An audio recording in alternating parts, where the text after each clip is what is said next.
Bonjour à tous. Aujourd'hui, nous partons dans la Somme, et plus précisément dans l'Amiénois. Thérèse et René nous feront partager la culture ancestrale des légumes dans les ortillonnages.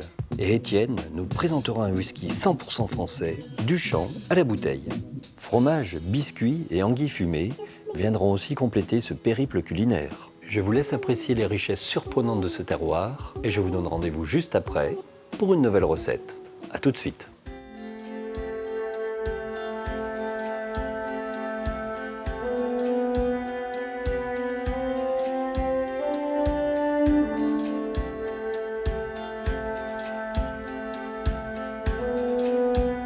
Au nord-est de la Picardie, dans le département de la Somme, l'Amiénois se réveille sur ses paysages paisibles, où la brume matinale laisse sur son passage le souvenir d'événements marquants, mais refleuris par la beauté de ses plateaux et vallées, de ses villes et villages.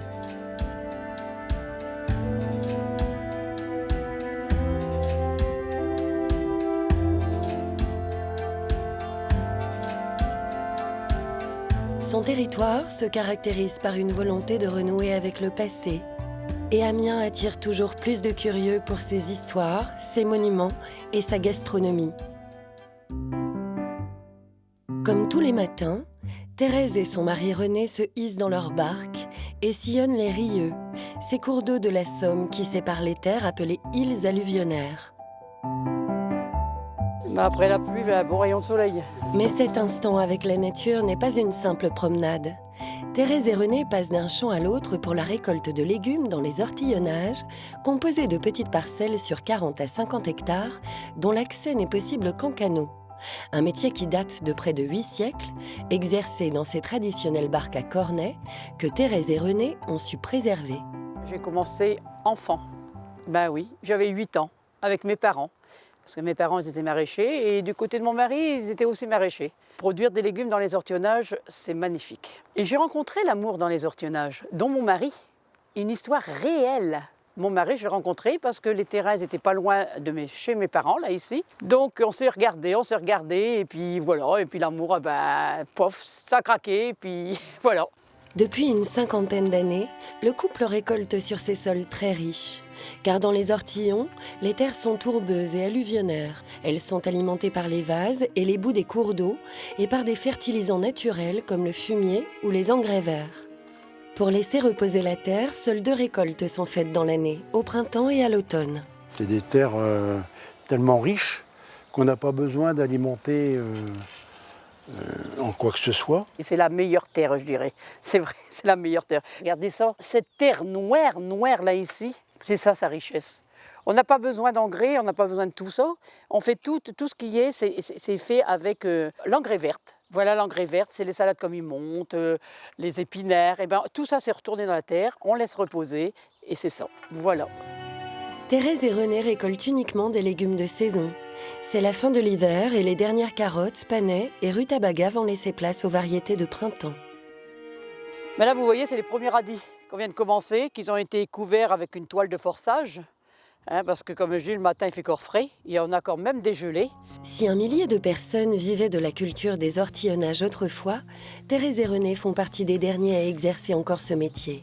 Pour lui redonner vie, ils ont créé un musée dédié à son histoire et proposent aux visiteurs de découvrir les différents sites. Une passion pour Thérèse qui aime particulièrement son lien avec la nature et le rythme des saisons. Le temps, je dis toujours on travaille avec le temps. Parce que le temps, c'est notre patron en haut.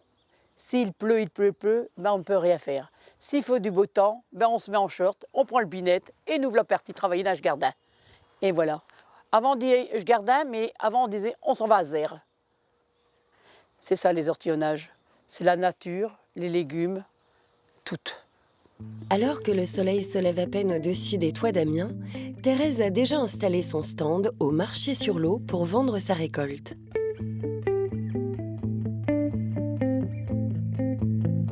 Avant, dans le temps, on venait avec tous ces barques à cornet. Et ces barques à cornet étaient remplies de légumes. Je veux dire, il y a 50 ans à l'arrière. Et aujourd'hui, tout le monde vient avec son camion. Voilà, tout a changé. Malgré les changements, le marché a gardé son nom d'antan et les clients viennent toujours aussi nombreux écouter les histoires de l'ortillonne. Regarde Mathieu le carotte, comment qu'elle est belle. J'y vais chez les clients, ils regardez. L'amour aussi de chez les légumes. Chez les gens, ils s'aiment, mais chez les carottes aussi, ils s'aiment aussi. On dit chez les gens, mais voilà. Hein. N'est-ce pas, Martine, M. Martine? Tout à fait. Voilà, M. Pascal aussi. Voilà chez les gens, comment on est. Voilà, on les embrasse et ça devient des amis même. Hein. Sur ce marché, les clients profitent du circuit court, avec des produits de qualité à prix très accessible. Les consommateurs y reviennent et au stand de Thérèse, c'est déjà la queue. Cette fidélité est le fruit de beaucoup de travail. Le maraîchage dans les ortillonnages est un métier difficile et abandonné. On n'est pas 35 heures. Hein. Il ne faut pas être malade. On n'a pas de vacances. Il faut être né dedans, n'importe comment. Il faut être né dans les légumes aux ortillonnages. Moi, je suis né dedans. Mon mari, René, il est né dedans. Donc voilà. Là, voilà mes mains travailleuses. Ça, c'est des mains, vous voyez, un peu avec des crevasses, mais qu'on travaille la terre. Mais quand on retrouve ces beaux légumes sur les étals, moi, je dis toujours, c'est du bonheur aussi. Hein. Si le marché sur l'eau est typique, un autre lieu d'Amiens abrite en son ventre quelques traditions culinaires, les halles. C'est dans ce lieu, situé au pied du beffroi le plus au sud du nord de la France, que Julien Planchon tient boutique. Dans sa fromagerie, il accueille volontiers les touristes et curieux pour des dégustations de fromages locaux. Sur l'étage du haut, on sera sur des fromages qui seront plus fins, plus doux. C'est ce qu'on appelle les pâtes molles à croûte fleurie. Alors nous proposons bien sûr des dégustations de l'ensemble de nos fromages picards, qu'on accompagnera d'ailleurs de jus de rhubarbe locaux, de cidre, de bière locale. Et à l'occasion de ces dégustations de fromage, on propose une petite visite de cette halle au pied de ce fameux beffroi classé au patrimoine mondial de l'UNESCO. Dans sa démarche, Julien tente de mettre en valeur le patrimoine picard, particulièrement à travers des fromages typiques de la région. Le cœur de Rollo, notre emblématique fromage picard. Et en fait, c'est un fromage qui tire son origine des moines de l'abbaye de Marwal, en Thiérache. Et c'est grâce aux moines de l'abbaye de Marwal que le Rollo est apparu. Donc on pourrait l'appeler le cousin du Marwal. Mais ça, c'est bien notre fromage, le fromage de chez nous, de la Picardie. Une fois les produits présentés, arrive le moment le plus intéressant, la dégustation. Elle commence toujours par les fromages les plus doux jusqu'aux plus forts. Pour la tome aux salicornes, plus on va l'affiner, plus ça va être tendre et surtout plus ça va être affirmé en saveur. Les fromages picards sont majoritairement fabriqués avec du lait de vache Primolstein, la fameuse vache noire et blanche, mais aussi de race normande, blanche et marron, dont le lait est plus riche. Julien fait goûter cette tome picarde, affinée avec le foin de l'exploitation sur laquelle elle est produite, ce qui lui confère un goût prononcé en bouche. Avec plus de force encore, il y a cette tome fermière, affinée au cidre picard pendant 6 semaines. Elles n'ont pas la même texture en fait, si? Ouais, exactement. En fait, comme celle-ci est plus affinée, on sera sur quelque chose qui sera un petit peu plus sec. Julien a fait des études agricoles et laitières qui lui ont permis d'acquérir des notions de production et d'affinage. Il promeut les fromages picards, mais propose aussi ses propres créations.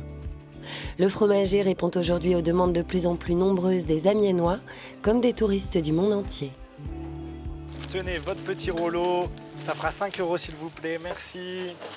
Il est bien sûr important qu'on aille vers nos producteurs pour aller dénicher de petites productions. Il nous suffit juste de faire 20 minutes de voiture pour pouvoir les rejoindre. Et on a notre terroir qui est assez riche de façon à pouvoir proposer leur fromage.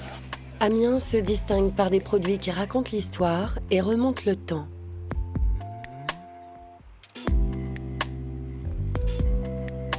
Dans sa biscuiterie, à Albert, Philippe Ferré les met à l'honneur. Depuis 10 ans, c'est ici que cet enfant du pays et ses 2 employés fabriquent d'anciens biscuits, comme ces macarons. Mais avec sa femme, il a décidé de revisiter les recettes en y ajoutant un ingrédient phare, le coquelicot. Ici, nous sommes sur un secteur de Première Guerre mondiale dans lequel il y avait beaucoup de Britanniques. Et les Britanniques, le symbole du coquelicot est très important. Il symbolise les gouttes de sang laissées par leurs soldats pendant la Première Guerre. Mais il symbolise aussi la première plante qui est apparue après la Première Guerre mondiale. Voilà. Donc c'est important de leur rendre hommage. Philippe ne met pas la main au fourneau, mais n'en est pas moins passionné. Il rend d'autres hommages encore dans ses recettes, comme ici, avec le biscuit du soldat, composé de farine, de miel et de noix de coco. C'est un biscuit d'origine australienne qui était envoyé aux soldats pendant la Première Guerre mondiale. Ce biscuit a l'avantage d'être sans œufs et d'avoir une durée de conservation extrêmement longue, 1 an sans problème. Il est fin en qualité et il est en même temps bourratif. Donc ça plaisait bien aux soldats qui étaient ici en France, quoi. Mais le produit phare ici, ce sont les gaufrettes. Philippe tient la recette de sa grand-mère Irma, qui les fabriquait déjà à l'époque de la Première Guerre mondiale. Il en a repris la composition, œufs, farine, sucre et rhum, et surtout le mode de cuisson. C'est vrai que ces moules ils sont vraiment à l'ancienne, quoi. C'est les moules de la Première Guerre, en fonte. Le premier, quand c'est terminé, elle décolle la deuxième. Donc il y a un enchaînement, un cycle complet. Regardez, voilà, ça commence à venir. Là. Et on commence à sentir l'odeur du rhum, là, qui est bien agréable. Il faut un réglage précis de la température. Une fois que c'est synchronisé, après c'est bon, il n'y a pas de souci à avoir. Quoi. C'est un travail qui est long, hein. C'est vraiment un travail qui est artisanal, et voilà. Mais on reprend les gestes à l'ancienne, quoi. C'est ce qui fait son charme. Ces gaufrettes, fines et fragiles, peuvent accompagner le thé ou le café. Dans sa boutique, Philippe propose d'ailleurs ses produits à la dégustation afin de remettre en avant ses recettes anciennes. Vous n'êtes pas venu pour rien comme ça. Au fond de la pièce, cette photo, en hommage à sa grand-mère. C'est une grande fierté pour moi. Vous voyez, il y a son nom ici, qui est ici, mon nom, Veuve Ferré, sur lequel qui apparaît sur la photo et qui faisait déjà donc les gaufrettes au rhum. C'est un peu émouvant de remettre actuellement et de parler d'elle, des produits qu'elle a créés il y a bien longtemps, pendant la Première Guerre. Et c'est vrai que j'ai toujours dans l'esprit cette odeur de gaufrettes au rhum qui envahissait sa maison, quoi. Et c'était assez prodigieux. Et le fait de refaire la même recette avec, je me répète, mais avec ces gaufriers, la fonte apporte une saveur qu'on n'a pas avec les gaufriers actuels. Ça, c'est clair. Donc c'est vraiment la gaufrette pure et dure. En redescendant plus au sud, à Saint-Christ-Briot, une autre tradition perdure avec le dernier fumeur d'anguilles de la Haute-Somme. Denis Boulanger détient entre ses mains un savoir-faire ancestral. Sur ce site exceptionnel, il s'apprête à récupérer des anguilles. Le piège que vous voyez derrière moi, c'est un piège donc, qui est destiné à pêcher l'anguille et qui est simplement en fait un plancher ajouré sur lequel les grosses anguilles vont rester prisonnières. Donc moi je suis issu d'une famille de pêcheurs depuis avant la Révolution française. Donc des gens qui vivaient sur les étangs, qui pêchaient, qui entretenaient les roselières, etc. Donc un métier qui a disparu depuis les années 1960. On s'est beaucoup plus tourné dans la région vers la pêche de loisirs. Et les activités, elles sont plus touristiques que piscicoles. La pêche de l'anguille, c'est ce qui nous reste de notre passé, de notre histoire. C'est quelque chose d'important et il était important qu'on puisse la reprendre dans la vallée de la Haute-Somme. Les premiers à avoir utilisé les anguillières sont les moines au Moyen-Âge, lorsque de nombreux étangs étaient gérés par le clergé. Ils avaient observé une migration des anguilles et conçu ce piège qui, malgré de nombreuses transformations, reste un outil de travail très ancien. Voilà, donc là je vais regarder dans le coffre pour voir le nombre d'anguilles qui ont été pêchées cette nuit. Si la vallée de la Haute-Somme est un endroit favorable à l'élevage des anguilles, ces poissons ne partent se reproduire qu'en mer des Sargasses, à 5000 km de là. Lorsque les larves ont grandi et sont devenues civelles, elles doivent remonter les rivières sur les côtes européennes et affronter de nombreuses difficultés comme la pollution ou les poissons piscivores. C'est ici que Denis procède à la fumaison.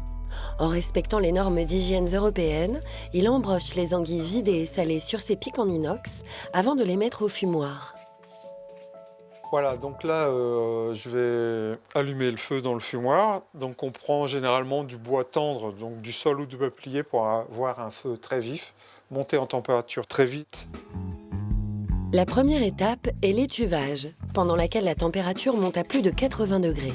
Créant beaucoup d'humidité, il faut donc ensuite procéder au séchage, puis à la fumaison en déversant de la sciure de hêtre sur les braises. On voit tout de suite la fumée, elle est beaucoup plus dense. Voilà, au bout de 6 heures, on obtient ça, c'est-à-dire une anguille qui est à la fois fumée et cuite, parce qu'on a fait une fumaison à chaud à 60 degrés. Donc on a des anguilles qui sont bien ouvertes, parfois un peu moins, mais donc la fumée et la chaleur a bien pénétré à cœur. La cuisson de l'anguille, c'est important. L'anguille fumée est un produit recherché pouvant être utilisé dans de nombreux plats et se consommer froid comme chaud, dans des salades, des quiches ou des choucroutes de poisson. Denis les vend entières ou en filet pour les restaurants touristiques et gastronomiques de la région souhaitant mettre en avant cette spécialité locale. Il fournit également de grandes tables parisiennes. La fumaison, donc, c'est quelque chose aussi qui est très ancien et donc que m'a appris mon père et mon grand-père. C'est une activité donc, qui permet d'apporter une valeur ajoutée à l'anguille et produits locaux. Je travaille seul dans cet atelier de fumaison. Je suis aussi le dernier fumeur de la région. C'est un métier qui disparaît peu à peu. C'est malheureux. Avant, il pouvait y en avoir dans chaque village de la vallée. Donc c'est dommage. J'espère que quelqu'un reprendra derrière moi. Si l'Amiénois détient de fervents défenseurs des traditions, au sud du terroir, à Beaucourant-Santerre, Étienne d'Hautefeuille a choisi de miser sur le renouveau. Afin de redonner vie à la ferme familiale, il s'est mis à produire du whisky, du champ, à la bouteille.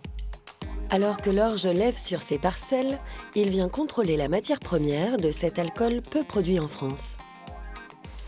Nous voici dans la parcelle La Carrière, une parcelle en terrain crayeux, donc une surface de 3 hectares, semée en orge il y a un mois. L'orge de printemps, donc c'est comme son nom l'indique, au début du printemps. Donc nous on l'a semé début mars, quand les conditions météo étaient favorables. Donc on a eu d'abord une grande période humide à la sortie de l'hiver et puis une fenêtre météo de 3 semaines qui nous a permis de semer dans de bonnes conditions. Et là au bout d'un mois, vous voyez, on a déjà 3 feuilles. Donc l'orge pousse bien et pourra, si tout va bien, être récolté comme il faut fin juillet, début août. Étienne possède plusieurs parcelles.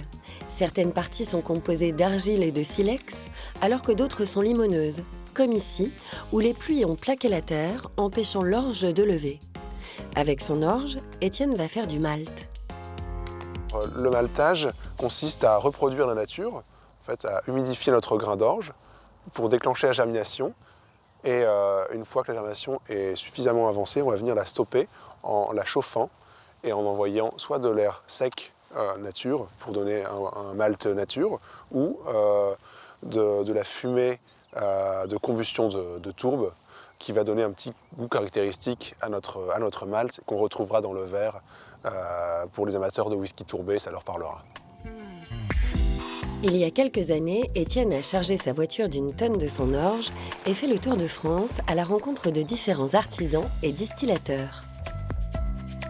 En décembre 2015, il ouvre sa propre distillerie avec son associé. Il redonne ainsi vie à son domaine familial et le valorise avec un produit premium. Il fait aujourd'hui partie des 5 producteurs de whisky du champ à la bouteille en France. Les grains de malt sont écrasés dans ce moulin pour faire une mouture, qui est ensuite brassée en cuve d'empâtage avec de l'eau chaude. Le jus sucré qui s'en extrait, le mou, est envoyé dans les fermenteurs. Nous voici devant le fermenteur qui a été rempli il y a 2 jours. Donc un brassin fait à partir de l'orge récoltée en 2017. Donc la fermentation a déjà bien avancé. Et c'est ici que notre malt et notre terroir va s'exprimer. Une fois la fermentation terminée, direction cet alambic de conception française où tous les arômes vont se concentrer. Le secret réside dans l'analyseur qui enrichit les vapeurs d'alcool tout au long de leur cheminement dans la colonne. Arrivés en haut, nos vapeurs d'alcool vont déboucher dans le condenseur qui va permettre de passer les vapeurs de la phase gazeuse à la phase liquide pour déboucher sur le porte-alcomètre et le distillat, l'eau de vie de malt. Pour obtenir cette eau-de-vie, de nombreux paramètres sont à prendre en compte, comme la puissance du feu et les refroidissements. Mais jusqu'à ce stade, le T0 du whisky n'existe pas encore. Nous voilà avec l'eau-de-vie de malt, donc le bébé whisky, qui ressemble plutôt à une eau-de-vie de fruits, enfin qui s'apparente gustativement. Et là, comme vous voyez, il est purement translucide. La couleur sera donnée par les barriques pendant le vieillissement. Et c'est ici, dans ces barriques de vieillissement, que le whisky prendra naissance. D'abord dans des barriques neuves, pour que l'eau-de-vie développe la majorité de ses tanins, puis dans des barriques de fût roux, qui vont lui permettre de reposer, et enfin dans des barriques de finition pour les caractéristiques supplémentaires. Étienne a choisi de vieillir son alcool dans des fûts de grand cru. Donc voilà, une barrique de cognac, format 290 ou 300 litres, typique de la région, chêne français, grain fin, qui a été rempli en eau-de-vie de malt, donc en février dernier. Tout au long de son vieillissement dans les barriques, une partie de l'alcool va s'évaporer. C'est ce qu'on appelle la part des anges.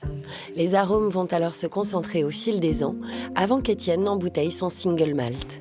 Un single malt, c'est 100% de malt, et c'est fait dans une seule distillerie. Donc ici, vraiment, on a un single malt de terroir, puisque on a toute l'orge qui vient de la propriété. Allez, on va découvrir ce que ça a donné. Voilà. Au bout de 3 ans. Avec son associé Gaël Mordac, caviste à Amiens, Étienne procède à la dégustation. Donc là, on a eu un premier passage en fût neuf, chêne français. Et puis on a fait l'affinage en fût de rhum. En fût de rhum, ça c'est très joli ça. Le nez est gourmand. Tu retrouves un côté un peu pomme cuite, ce que tu as avec le... Ça, c'est le condrieux, tu sais, qui vient de donner ce côté un peu plus surmûri. Le chêne français vient donner cette structure, on sent ce côté presque un peu tannique. Et on a bien fait de le mettre maintenant, de finir sur les fûts de rhum. On peut faire peur aux Écossais avec ça. Ah, c'est bien. Bravo, on peut être content. Au fil du temps, l'Amiénois a trouvé un juste équilibre entre savoir-faire ancien et volonté de renouveau. Et même si de l'eau coule sous les ponts, tant que les ch'tis habitants garderont l'accent, le terroir restera riche en caractère.